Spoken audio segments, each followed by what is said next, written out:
Good day, and welcome to this roundtable discussion hosted by CANQATE in observance of Quality Month 2021. I am Shane McQuilkin, Technical Administrator of the Trinidad Medical and Dental Council, Accreditation Secretariat, and your moderator for today's session. Here with us today are some esteemed colleagues who live and breathe quality in higher education on a daily basis. They have all agreed to present their decades of experiences and insights on the issue of how accreditation has facilitated the sustainability of higher education. I would like to take this opportunity to welcome our team this morning, comprising Mr. Curtis Floyd, President of CANQATE and the Acting Executive Director of the Accreditation Council of Trinidad and Tobago, ACTT, Dr. Lisa Henlin, Accreditation Officer of the University Council of Jamaica, Dr. Deborah Jack, the Executive Director of the National Accreditation Council of Guyana, and Mrs. Lisa Gale, Executive Director of the Barbados Accreditation Council. Welcome, everyone. Today, our methodology would see each panelist presenting their perspective on how accreditation has facilitated the sustainability of higher education. After we've listened to all of them, we will loop back to have a more focused discussion on a couple of issues. So without much further ado, I'd like to invite Mr. Curtis Floyd to begin his presentation on how accreditation has facilitated the sustainability of higher education. Mr. Floyd. Good morning, colleagues, and I will be not so much doing a presentation, but more or less having a discussion or presenting my viewpoint on the topic here, how accreditation has facilitated the sustainability of higher education. I think that we first have to look at what is accreditation, and accreditation could be both a status as well as a process. And as a status, it is bestowed upon an institution that has met educational quality standards set by a bona fide accrediting agency or quality assurance body. And as a process, it is the steps that an institution undergoes to attain this status. Now, accreditation is really a quality assurance process that is used to evaluate and assure the quality of the educational offerings at an institution, and it is also designed to foster public confidence in an educational institution. We all know from being engaged in accreditation that there are benefits to be derived not only by the students themselves, but also the institutions that are being evaluated, as well as employers who will be employing the graduates of these institutions. And of course, they also redound to the benefit of the country. Now, we also need to look at what is sustainable education. And sustainable education, of course, there will be different definitions, but one in particular that I like is finding long-lasting solutions through education and looking at developing the social, environmental, and economic issues, which are the three pillars of sustainability. Now, linking the accreditation to sustainability, I think that with regard to ACTT and Chapter 3906, which is the act that governs ACTT, there are specific areas identified that for ACTT would be engaged in to ensure sustainability of education. Some of these would be speaking to the establishment of ACTT to raise the quality of the sector, and that is the post-secondary and tertiary education sector. to disseminate good practices by research, to provide advancement of education and training, to ensure that quality in institution meets the standards, and to protect the interest of students and stakeholders. Therefore, sustainability through education, I think, or through accreditation, is achieved through the introduction of standards that institutions must satisfy and uphold in order to demonstrate that they are of internationally acceptable quality, as well as implementation of robust monitoring mechanisms to ensure continuous improvement at these institutions. The monitoring may include measures such as having the institution submit monitoring reports,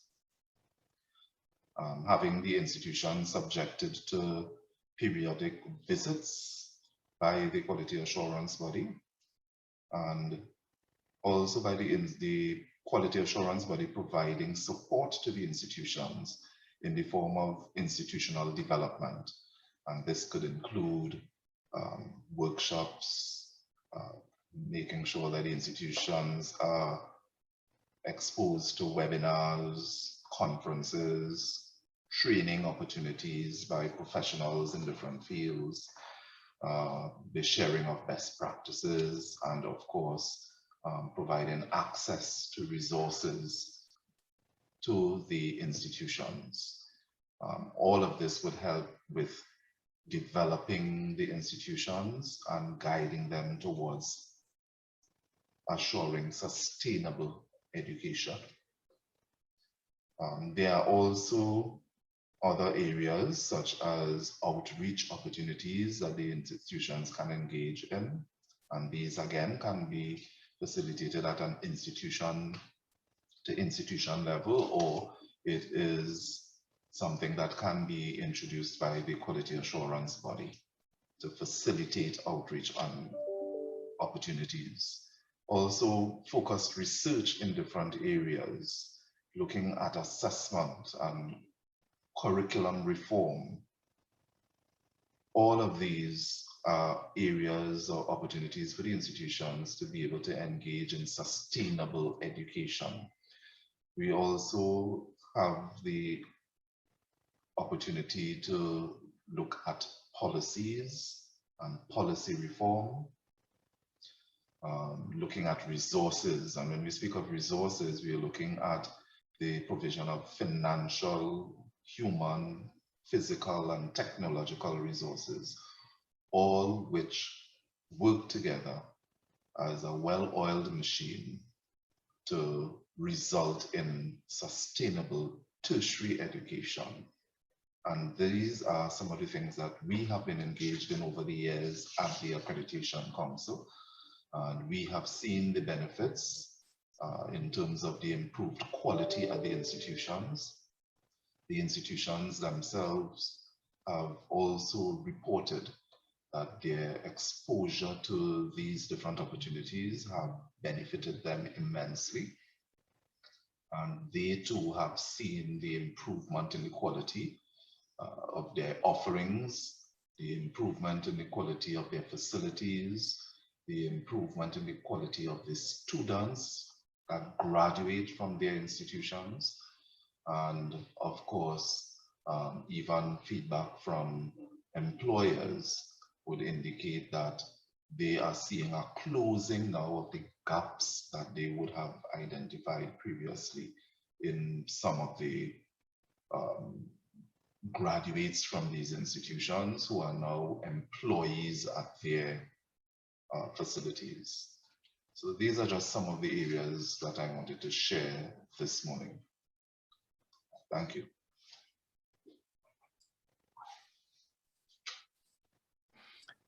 Thank you, Mr. Floyd, for putting the whole topic into perspective with your thorough breakdown of both accreditation and sustainability. My takeaway is that accreditation is both a process and a status, and it brings with it numerous benefits to diverse stakeholders. Issues such as training, outreach, focused research, resource assessment are assured through the monitoring of the accreditation agency, and that leads now to enhanced and continuous quality improvement at the institutional level. Thank you for that. We now move over to Dr. Henlin, Accreditation Officer at the UCJ. Dr. Henlin. Thank you so very much for inviting me to be a part of this forum. And I want to thank my colleague Curtis for setting the context and the foundation. Very, very good context indeed, as he has shared some of the processes and activities that we all engage in as external quality assurance agencies. I want to start by basically looking at the functions of the UCJ over the past 34 years, and to indicate that since our existence from 1987, we have been mandated to oversee the development and maintenance of a robust higher education quality assurance system. And of course, accreditation has been central to that function, to that mandate.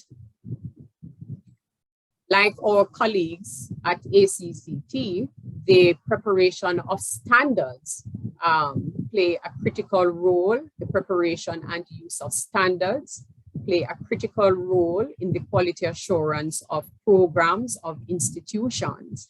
And over the years, the UCJ has developed a range of standards, a variety of standards, discipline-specific standards, generic standards, distance education standards, and standards which are aligned to the various external quality assurance processes, which are used by the institutions as well as the external, the evaluation team that conducts the review.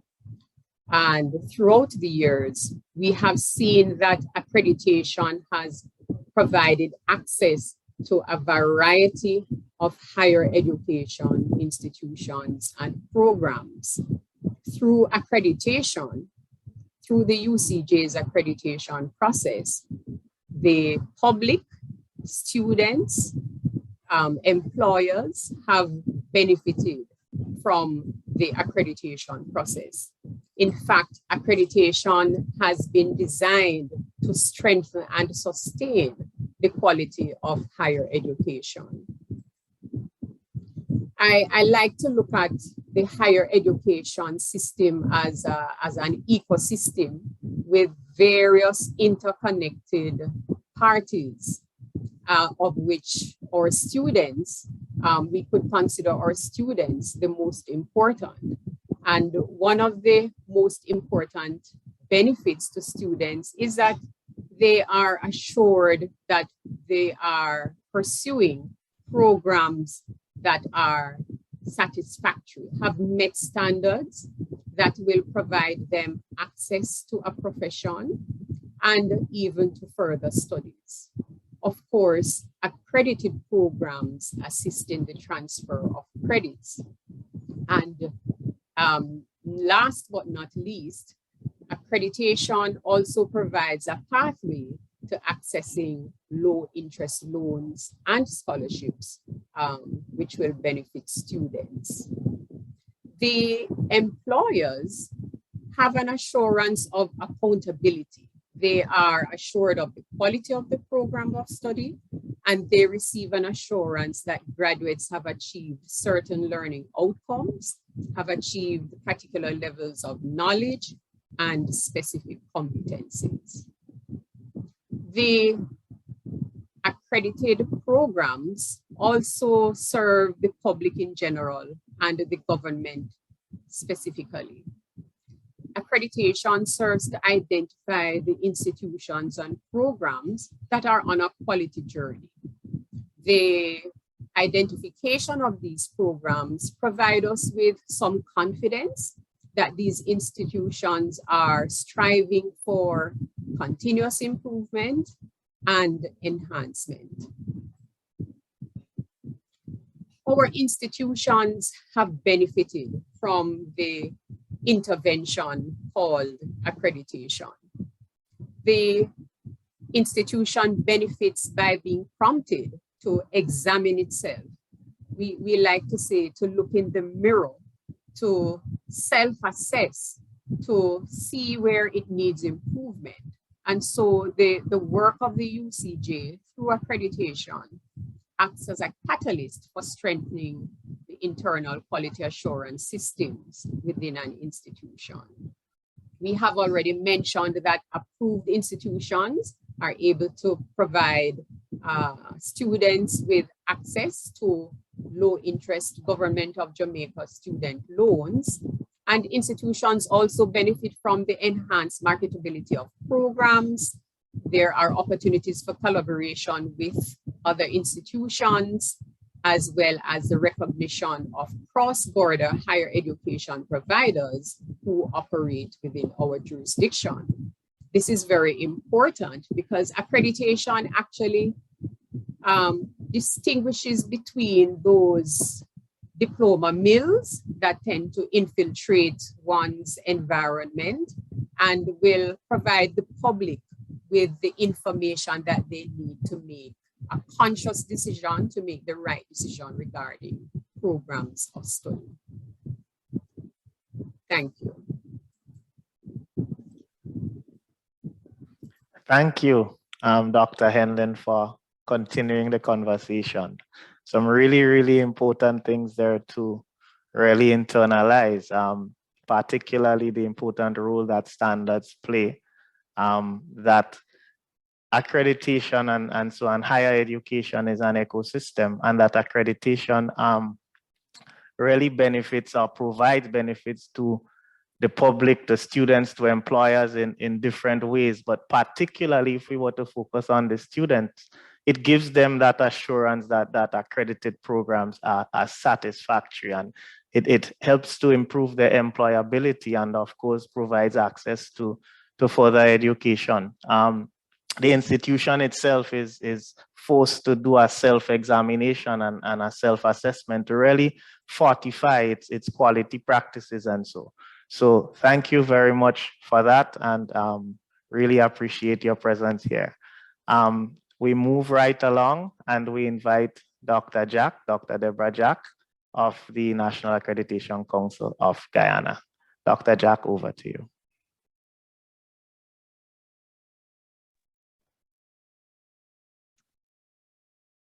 Good morning, everyone. I am delighted to join with the group in this discussion about the role of how accreditation has facilitated the sustainability of higher education. I'm going to take the opportunity to describe the scenario of Guyana as one of the newest accreditation bodies. We have, the National Accreditation Council was set up only in 2004, and therefore it is quite young. But in spite of that, I know that its presence is being felt now. First of all, I would like to establish the situation in which the community in Guyana was not so much aware of this thing called quality assurance. The established higher education like University of Guyana would have had their own system, but quality assurance was fairly new to Guyana, and thus one of the main things that NAC was able to do, and we are still working on, that is very important for us, is to increase the awareness of quality assurance in Guyana, not only to members of higher education or institutions, but to education stakeholders generally. We needed to let them know that this is something that is required across the world. And Guyana, as one member of the world community, has to participate in this process to ensure that our qualifications will be recognized outside of Guyana. We are still working on this whole awareness issue because there are many persons, including students, who still are not aware of the National Accreditation Council. And that is essential for us because when the stakeholders, especially parents and students, are aware of this council, then they will be able to be aware of the need to ensure that the institutions where they attend are offering quality education. And so they become an external measuring rod for these institutions themselves. Only recently we had in the newspapers a list of all the, well, we are still registering. We haven't started the whole process of accreditation as in the older agencies across the Caribbean. We have 40-something institutions that we have to bring up to the first level and then to move them up to the accreditation level. We only have one so far at the accreditation level. However, that notice that was put in the newspapers caused parents, employers, education officials to start asking questions of some institutions that they have not seen on the list. And so this additional pressure, this external pressure, is helping the institutions themselves to recognize that they have to get on board. And immediately after that happened, 2 institutions made contact with us that were supposed to have been approved by NAC before, because they were more or less embarrassed because they were not seen as one of the schools that have been approved by the National Accreditation Council.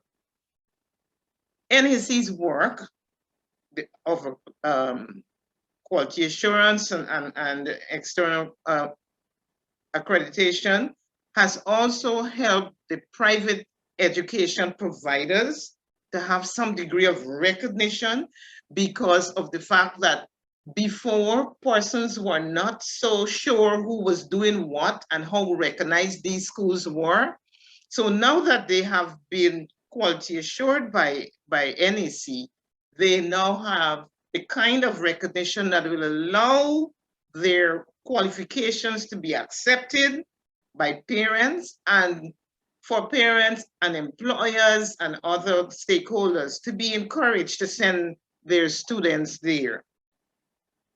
What has also happened is that being in the agency that is now regularizing tertiary education, we have seen an improved networking between different aspects of the community who use persons who graduate from these institutions. For example, we have the medical council, the dental council, the employers of technical school persons, and all these folks now they're talking with us. We recently had a meeting with ExxonMobil, this whole oil and gas that is so prominent now in Guyana, and they are questioning, they are trying to understand the qualifications that are being offered in Guyana. They are trying, because they are employing persons and they want to know what this one means and the other one, so employers are questioning, and therefore they're coming to us, they're putting pressure on the institutions, because if those institutions are not recognized by NAC, then the employers are not willing to recognize them, and therefore to employ their graduates. So in that way, we have a whole heightened awareness and more interaction between employers, between institutions, and between the agency NAC. And what has really been good for us is that this whole quality assurance and accreditation processes have greatly eliminated, to the extent where I would say we are not aware of schools that are offering tertiary education that are not doing what they're supposed to do, or the level or offering qualified programs as they should. And this is all because of the process of accreditation and registration and the presence of the National Accreditation Council as an agency. And so we have now a better recognition of our qualifications, not only in Guyana, but across the Caribbean, across the world. We have people calling from Africa, India, Russia, all over the place, where people are, and United States and so on, where they are questioning to find out the quality of education in Guyana and whether or not they can accept those qualifications coming out of Guyana. And all of this external pressure is also helping the institutions to recognize that if they want to be internationally recognized, they have to develop their programs, improve their programs, and get their systems to a level where, you know, the students can be comfortable traveling with their qualification. And last but not least, and my previous colleague did mention the whole fact that the internal qualification, quality assurance system of these institutions, they are improved as a result of the whole external QA processes that are organized and implemented by the agencies. And so in these ways, I found that quality assurance and the National Accreditation Council has helped in the institutions to improve the quality of education that they are offering, not only to us in Guyana, but students who come from outside of Guyana too. Thank you very much. Thank you, Dr. Jack, for that.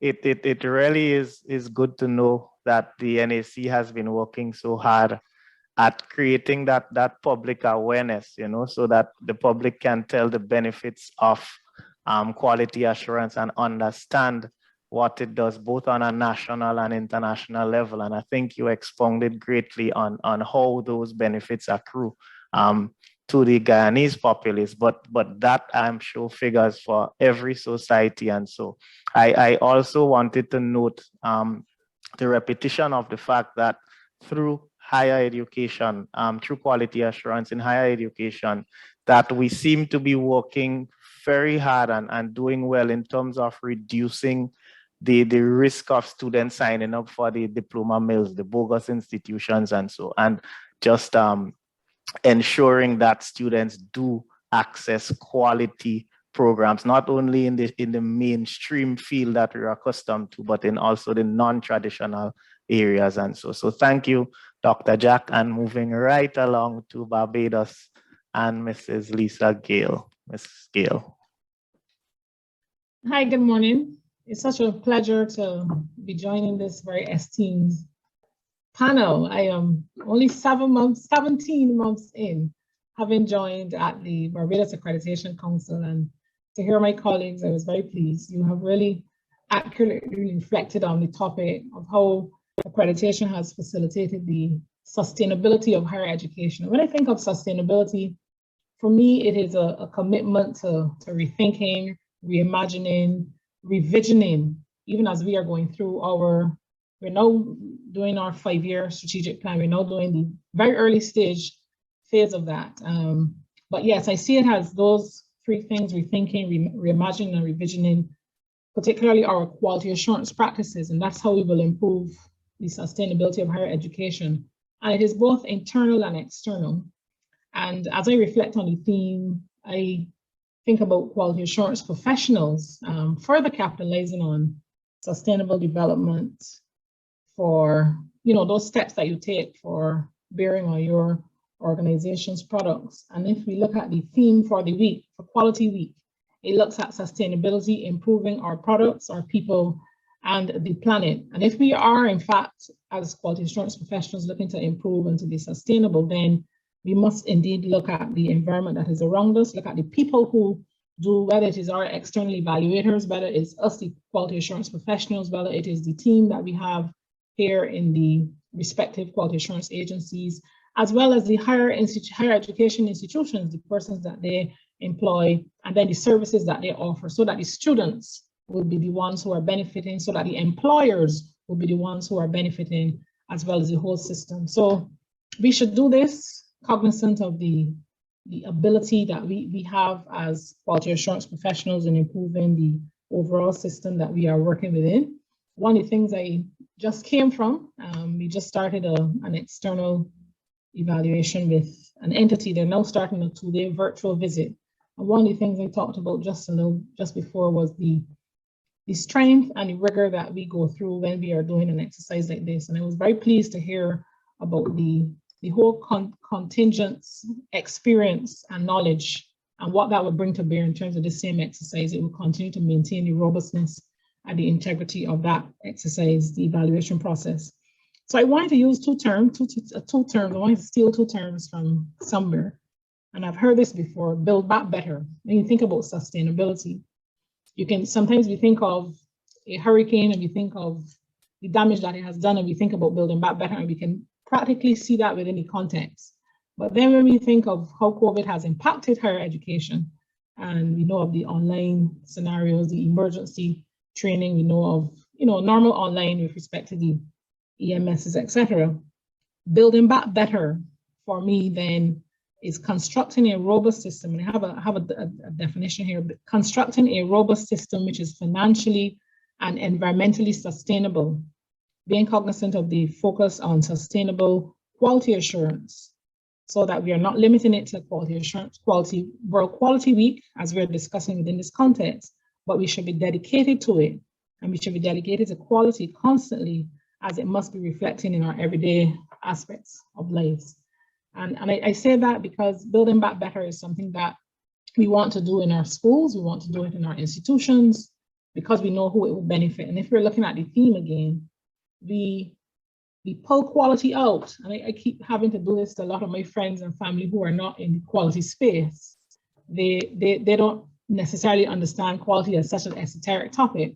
So I tell them, as individuals, we do quality assessments every day. Sometimes we look at the quality of our work, we look at the quality of our relationships, the quality of our food, and the quality of life generally. And we are the ones who make those assessments.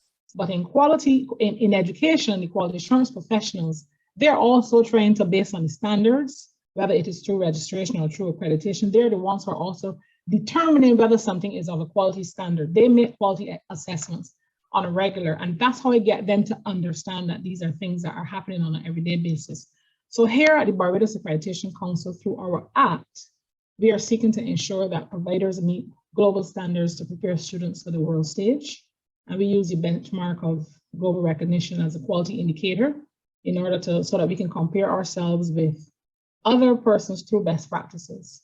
And if you listen to my 3 colleagues who came before me, they talked about the various ways they have quality assured in the institutions. And through that, I can boldly join them and say that accreditation has indeed benefited higher education, whether it is the employers, whether it is the students, whether it is the institutions, and I dare say the whole socioeconomic system, because when we have persons who are learned, they make better decisions, they can be employed, then therefore they can add value to the overall society. So there's value in quality assurance. Some people don't see the connections, but I'm putting my economics hat as a learned economist, and I'm making sure that I put the connections, and I can tell you that it has added value to Barbados. Even we have seen 17 years of the existence of the Barbados Accreditation Council, similar to the NAC in Guyana. We've only been around a short time, but we have seen here in Barbados that there's value in accreditation, there's value in quality assurance processes, there's value in being sustainable. And even as we move towards building out the national qualifications framework, we are seeing that that is another step to even further augmenting the system, making the system a little more robust, making the system a little more inclusive, and ensuring that all persons, whether they're at the level of access or they're at the level of doctorate, but all persons can participate in this space. So all I can say is that we are hoping and continuing to adapt to the new normal. We are trying to maintain the standards set pre-pandemic for ourselves as an organization and for the sector that we serve, guided by that mindset that disruption will only bring forth smooth adaptation when there's a firm foundation. That would be my contribution.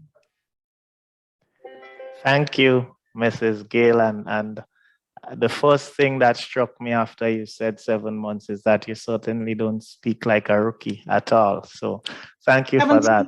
17 months, sorry. 17 months, okay. And I like the organic breakdown that you gave on quality. You know, sometimes for those who work in quality in higher education, it's taken for granted that, you know about all the mechanisms and everything, but the everyday person wonders what it is exactly. So I like the organic breakdown that we make quality choices every day in the food we eat, the transportation that we use, all of these things. I also particularly like the fact that what you said in terms of accreditation, forcing the institution in a sense to rethink, to reimagine, to revisit their processes and so. And also that it is incumbent on everyone, both in the quality assurance industry and those outside of it, to know that quality assurance deals with a certain level of robustness and integrity. That is crucial. The caveat at the end of all of this, the takeaway from everybody is indeed, I like how you phrased it, that accreditation has definitely benefited all stakeholders in the higher education ecosystem, all of them, and has added value to the system from the employer side, from the student side, from the parent side. And so thank you very much. I think you brought a very sweet closure to this first session, but also glad that you mentioned COVID, because I think that gives us a lovely way to segue right into a couple of questions that I want to throw out to all of the panelists here this morning. The first one is how exactly has COVID-19 impacted this sustainability in higher education that we've just deliberated and discussed? How has COVID-19 impacted sustainability in higher education? Can I lead off and ask Mr. Floyd to respond to that? Thank you, Shane.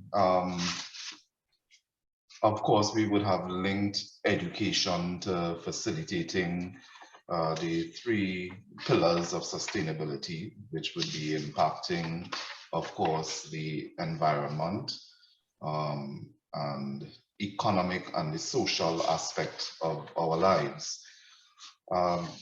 With regard to ACTT, back in August of 2020, we would have conducted a survey of our institutions, registered and accredited institutions.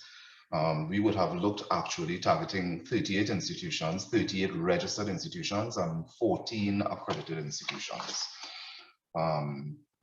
We would have had a response rate of about 77%. And what we were looking at in this particular survey would have been 3 main areas: the general changes in enrollment and revenues at these institutions, the changes in teaching and learning, and the changes in the planning process. And just to share very quickly, with regard to the changes in enrollment, of course, a lot of institutions would have suffered a reduction in their enrollment because of the COVID. One of the contributing factors would have been we in Trinidad and Tobago would have had to go on a lockdown because of the COVID situation. And institutions and public services and whatnot were closed for a particular period of time. And because of this closure, of course, a lot of the institutions were not able to operate and engage in their traditional face-to-face teaching. We found that because of that, a lot of them would have had to resort to emergency remote teaching. And it's not common, I think, or peculiar to Trinidad and Tobago. I think from hearing from a lot of the other Caribbean territories, they would have had to engage in the same measures, emergency remote teaching, going and pivoting from the face-to-face to the online mode of teaching. There would have also been changes in the planning processes at the institutions. So because the future was so uncertain, institutions traditionally would have engaged in like 3 to 5 year strategic plans. But because of this peculiar situation being encountered and the future being so uncertain, they had to resort now to 3 to 12-month periods of planning to see how they can remain, on the surface and not sink as a result of what they were experiencing because of the COVID. So we had institutions who, of course, because of reduced enrollment, they would have had reduced income. The institutions had to lay off staff. Some of them had to cut salaries of staff. Some of them had to close some of their sites. There are 1 or 2 institutions who actually ended up having to close their doors. They have not been in operation since then. And there were instances where institutions would have reported that they would have actually lost staff due to COVID. Yeah. So some of them key persons in the institutions, like the quality assurance person, or even in terms of some managers. And this, of course, would have caused a lot of emotional trauma to some of these institutions. So, of course, all of this would have culminated in institutions not being able to provide the level and quality of service that they were accustomed to. Yeah. So the survey itself was very, very revealing, and we at the council, of course, would have had to take a lot of this into consideration in how we were dealing now with the institutions, how we're moving forward with engaging with the institutions and helping them to, in terms of their business continuity. I don't want to take away too much now from the others, but I just wanted to lay that on the table, and probably the others can share their experiences as well. Thank you, Mr. Floyd. Anybody else wants to chime in? How has COVID impacted sustainability in Barbados, in Guyana, in Jamaica? Dr. Henlin, am I putting you on the spot? Thank you. Thank you so much. I just wanted to share that the first case of COVID-19 was announced on March 10 in 2020, which happened right in the middle of our quality assurance in higher education week, our workshop for our assessors, to be followed by the second day, which was the workshop for the institutions. And I recall that we were on tenterhooks wondering, how that, this was just the very first case of COVID-19. And we were wondering how that would impact the attendance. But lo and behold, the room was full and we had maximum turnout. And for that, we're grateful because, of course, we were just getting into the whole issue of COVID, not knowing what was ahead of us. By the following month, though, in April, we realized that COVID was very, very serious and was here for a while, quite a while. And there was a concern about business continuity within our institutions.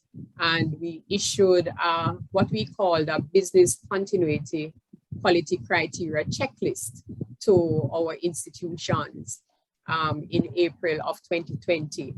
And we asked them to identify some of the challenges that they were experiencing and how they were going to address and support staff and students during this time.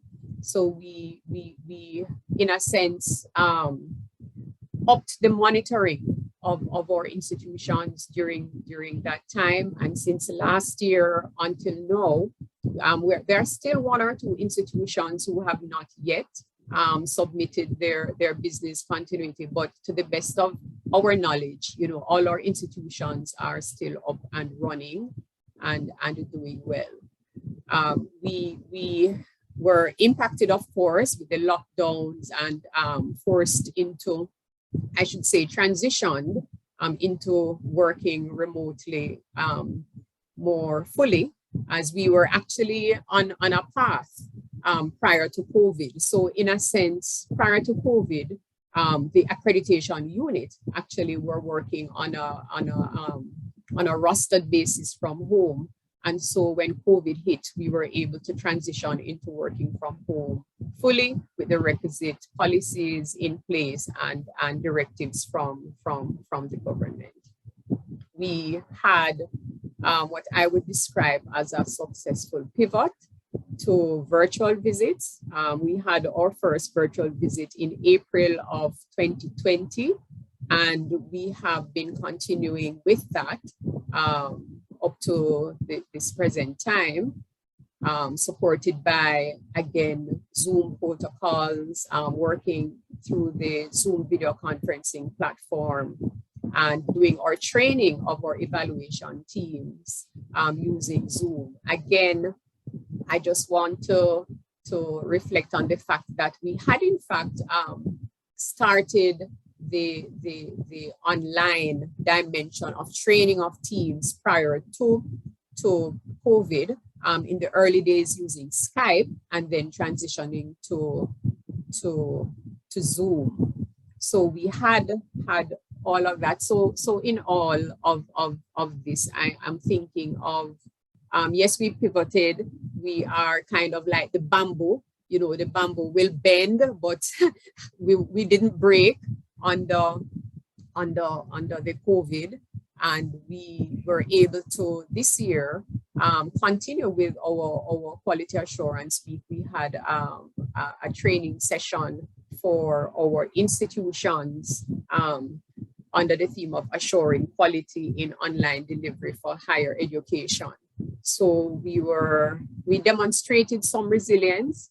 I just want to conclude my comments though by focusing on some questions that I think we as a quality assurance agency need to think about, and I would extend that to all of us as well, in terms of, to ask ourselves, what exactly did the pandemic reveal? What did it show up? What are some of the shortcomings that we're seeing, in ourselves and in the system, in that ecosystem, as I like to think of it.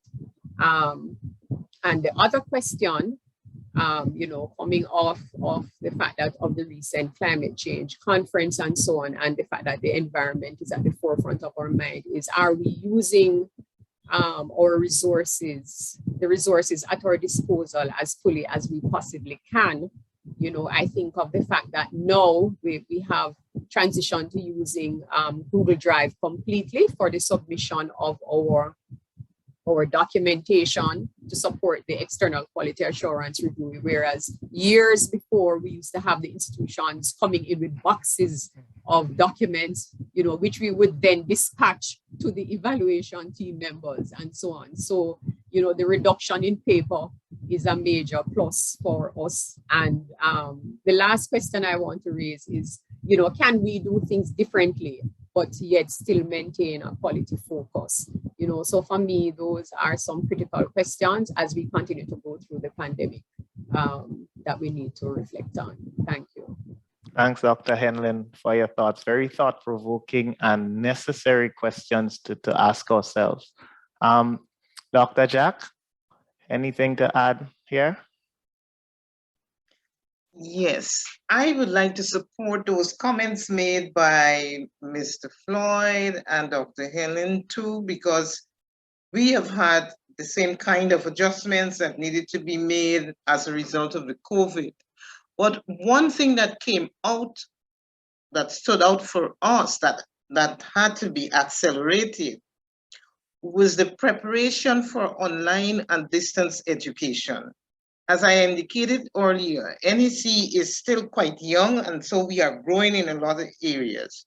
And that was an area that we had identified for growth as an agency, for us to be able to develop standards and so on to quality assure online programs. And then the pandemic arrived and sent everybody in that tailspin. And then we recognized that we have to hurry up this process, because I think we lost Dr. Jack for a bit. Let's see if we get her back. If not, then I'll just ask. Yes, I think we lost her. So are you hearing me? Yeah, we're now? hearing you now again. Yes, go ahead. Sorry about that. Yeah. Yeah, so I was saying that the pandemic just caused us to now had to accelerate our training for both staff and institutions to allow us to be ready for quality assuring online and distance education. And that was the greatest impact. And therefore, I'm happy for that. But we're not quite there yet.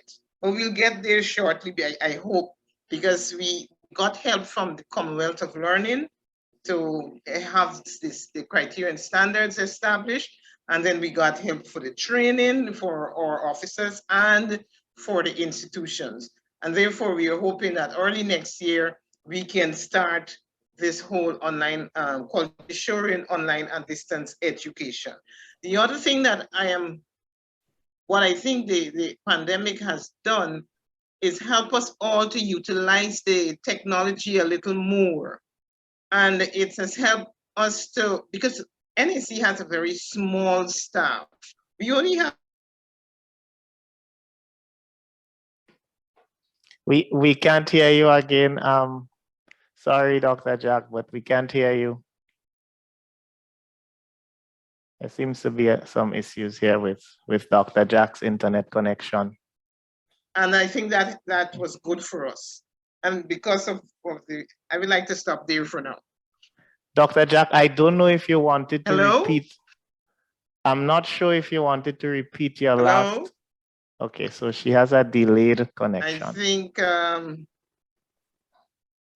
you have lost me, or I have lost you. You were about to tell us how many staff members you had, and then you went here. I'm sorry, I'm not hearing anybody. Okay. I will continue in the intro. Yeah, go ahead. But similar echoing of the type of challenges faced with COVID. I actually want to steal some of the ideas from Dr. Henlin in terms of maintaining the training and upping the monitoring, because we have not done much of that in the latter stage of 2020 and early 2021. We did start to do the virtual assessments. But one thing I've noticed, though, is the reduction in costs for the providers based on the normal costs associated with the evaluation visits, whether you have persons coming from overseas, etc. And they have noted that even as we were negotiating the virtual visits for one of the current provider who's now having a review, they mentioned the reduction in price. And I think that's a benefit for the provider, not necessarily for the quality assurance agency per se.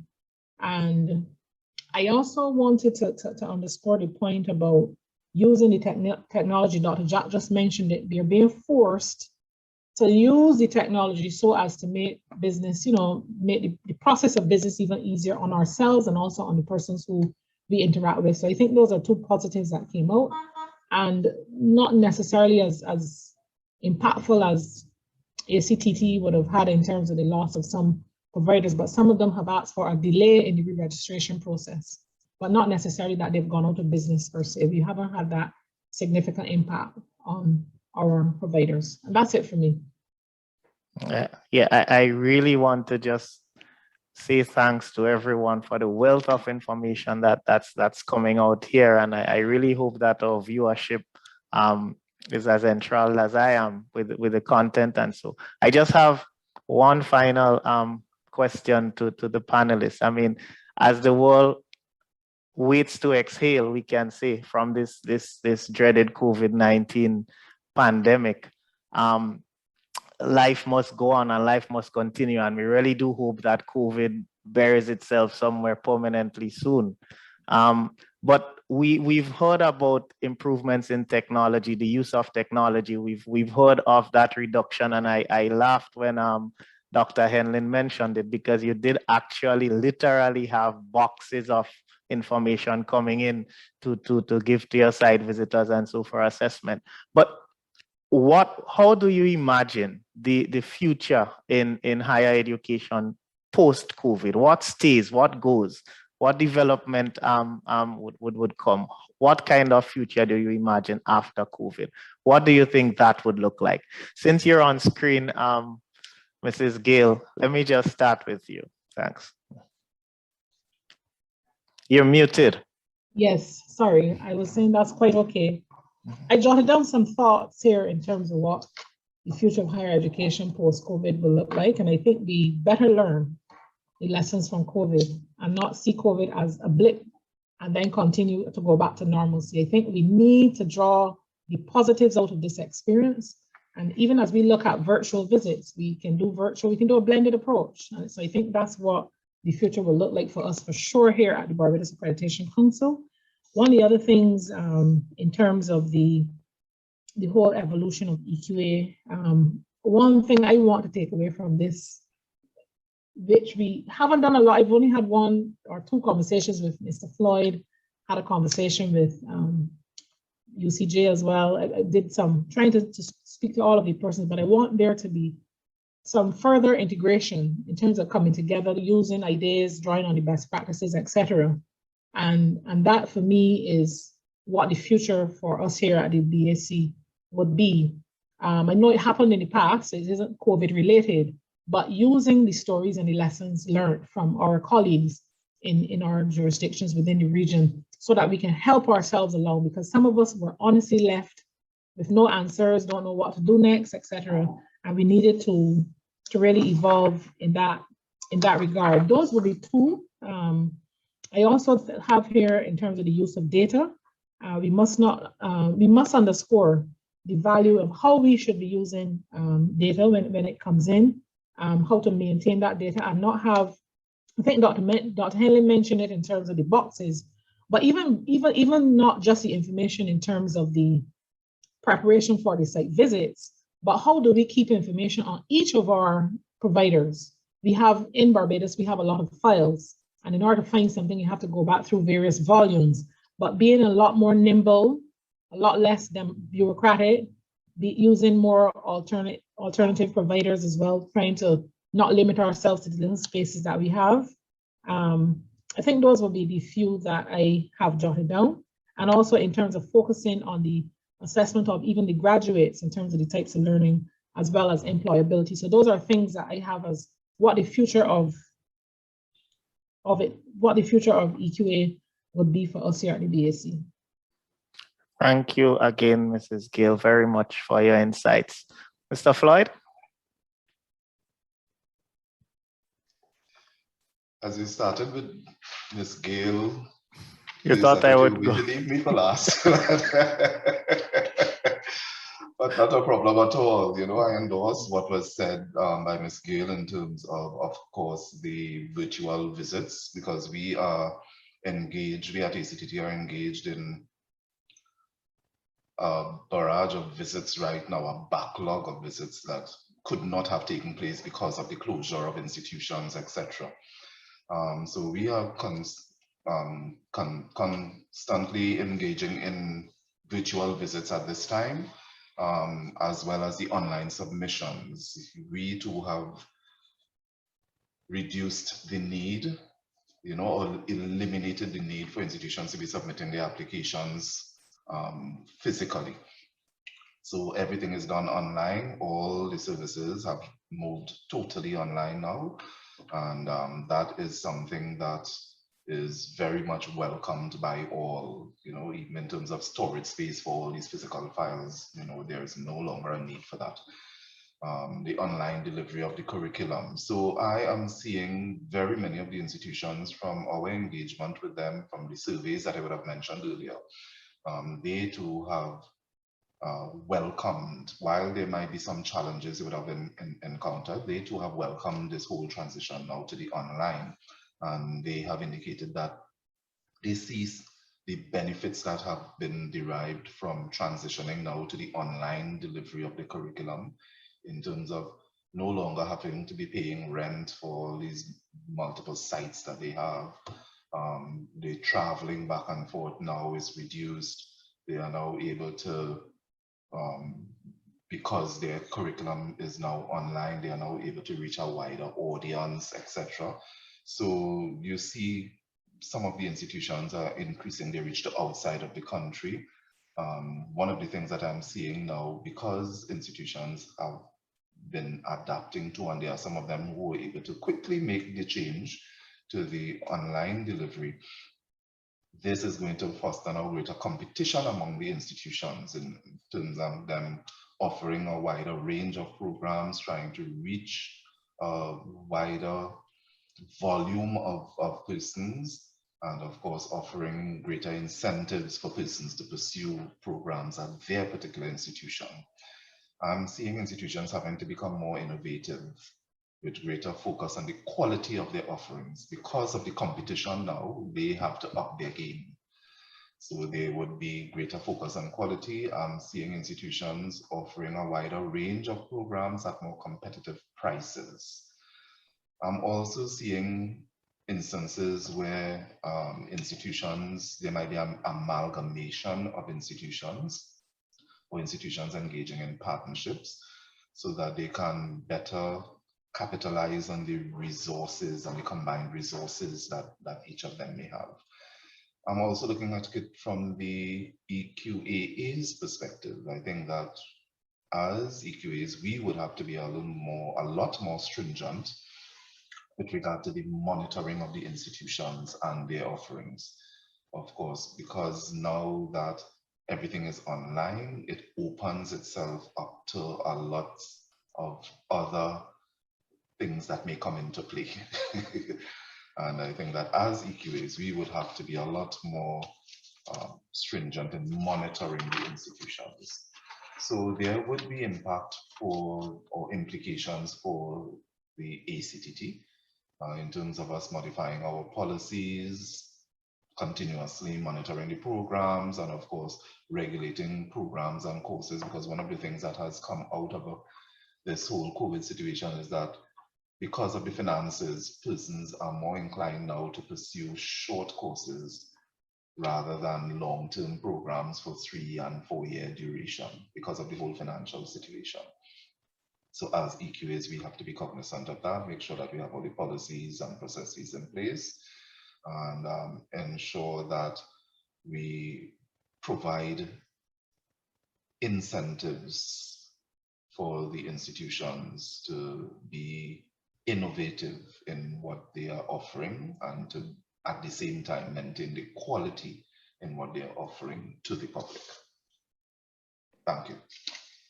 Thank you, Mr. Floyd. And I want to just hand it back over now to Dr. Jack in Guyana. Dr. Jack, you're going to tell us a bit of your imagination on the future of higher education after the COVID pandemic. But I think we were all intrigued by you telling us how small the staff was, but we lost you there. So maybe if you could just begin by giving us that number, the size of the staff, and then you tell us about the future and what it would look like post-COVID. Thanks, Dr. Jack. Yes, we only have 7 officers, including the executive director. So you could imagine that we are struggling with the workload, and I'm begging for staff, but I'll get there, or we'll get there at one point or the other. I was saying that for us, the use of the technology has been very helpful. And I think going forward, that's something that we should do some more. Using the blended approach in site visits. Sometimes We need to just send a small team or, just one person while the others are online so that they could check for something in there. But I think that's the biggest thing that going forward that we intend to do, because using the technology with a staff, that's such a small staff, will definitely help us and cut down on costs a lot. The other thing is, going forward, we have to be able to get some of our evaluators to use the technology. They don't want to read online. And some of these are not so old persons, they say, oh, it's affecting my eyes. It's too much reading. I need hard copies where I could scratch and write on. And so that's a big push that we are trying to do, to get our evaluators to move beyond the printed copy, and also to get rid of we have this storage problem, the point that was made, to store all these documents. And so we're trying to build an MIS system that will allow us the kind of flexibility to find information, even if, Guyana is big and we have to go out of town. And if you're out of town, sometimes you have to conduct meeting while we are out of town. And if we're able to access these electronic files, then it's easier to do those kinds of meetings. And so I think that's the way we have to go. Even as we have already started doing this, we have to go there more. Thank you. Okay, thank you, Dr. Jack. And I just want to round off the discussion with Dr. Henlin from the UCJ. Higher education post-COVID. Thank you very much. I underscore some of the thoughts shared by my colleagues here this morning. And just to pick up at the point where reference was made to storage and how difficult it is to find a particular file mentioned just now by Lisa Gale of BAC, and to share with everyone, our viewers and so on, that we are at the point where in fact we have been piloting our integrated quality assurance management system for the past year or so, and hope to see implementation in 2022. And that will in fact significantly reduce the use of hard copies papers for all stakeholders. We're talking about institutions, we're talking about the evaluation team, the quality assurance staff, to an extent the supporting units within the UCJ, the accounts or record management information staff, and so on. So for us, I would say the future is here. The future is here. We're actually moving towards that at the end of this year and into 2022. Just to note that in terms of the visits, I think a fulsome discussion needs to be had within the UCJ and of course with representative stakeholders, external stakeholders. But it seems as if hybrid in terms of visits is a possibility. I want to mention too that there were one or two cases, some specific programs during this period, during the pandemic, where we did have staff members and a team member actually go out to sites, because you do have those practical areas that still need to be eyeballed, and the verification is very important. So I want to share that in addition, automation, I think, is the way to go, and using the cloud, using the technology, as well in terms of teaching and learning. There seems to be the need to be more student focused, more learner centered. The learner has become more central in this ecosystem. The UCJ has received ISO 9001 2015 certification, and one of the tenets of that is that the customer is literally king. We need to delight the customer while it's maintaining standards and quality. And so I think the learner is going to become more important, even as my colleague from ACTT mentioned the short courses. UCJ had developed guidelines for the accreditation of short courses many years ago. The uptake was not what we had hoped at the time, but now it seems to be reintroduced as short courses seem to be coming back at us under a more attractive, more appealing name of micro-credentials, you know, in various shapes and forms. So I think we are at the point where we are revisiting and reviewing those standards, preparing standards for reviewing micro-credentials. So the future is here, and I think we just need to prepare ourselves as external quality assurance agencies to embrace new forms of quality assurance as well, even as new products, new ways of delivering programs and courses will come to us. So thank you again for this opportunity. Thank you. And what resonates from all the presentations on the future is that we definitely not going to throw the baby out with the bathwater, but the positives that COVID-19 has sort of made us adapt. Some of it has to stay, better data management, the increased and improved use of technology, and even the type of product that the students try to access now in terms of that prevalence of micro-credentials or short courses that some students seem to access now for various reasons. So the future doesn't look as bleak as COVID-19 may cause it to look on the surface. And we do have that resilience as a people, I think, to survive this. So thank you to everyone. As we close, I just want to say that it has been truly a pleasure moderating this session today.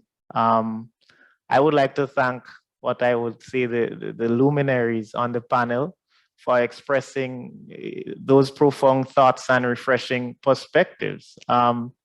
Quality in higher education, and in all education, in fact, must be the primary focus for both educators and regulators alike. A deliberate, concerted effort towards continuous quality improvement will ensure that quality adapts and adjusts accordingly to the dynamism of higher education. On behalf of CANQATE, let me again express my gratitude to each one of you who's presented here today, and to everyone who has viewed this. I do hope that you feel as enlightened and empowered as I do, as we continue to advocate and agitate for quality in higher education. Once again, I say thank you, everyone. Thank you. Thank you. It was my pleasure. Thank you. Thank you, Shane. Thank you, colleagues. All right. Thank you.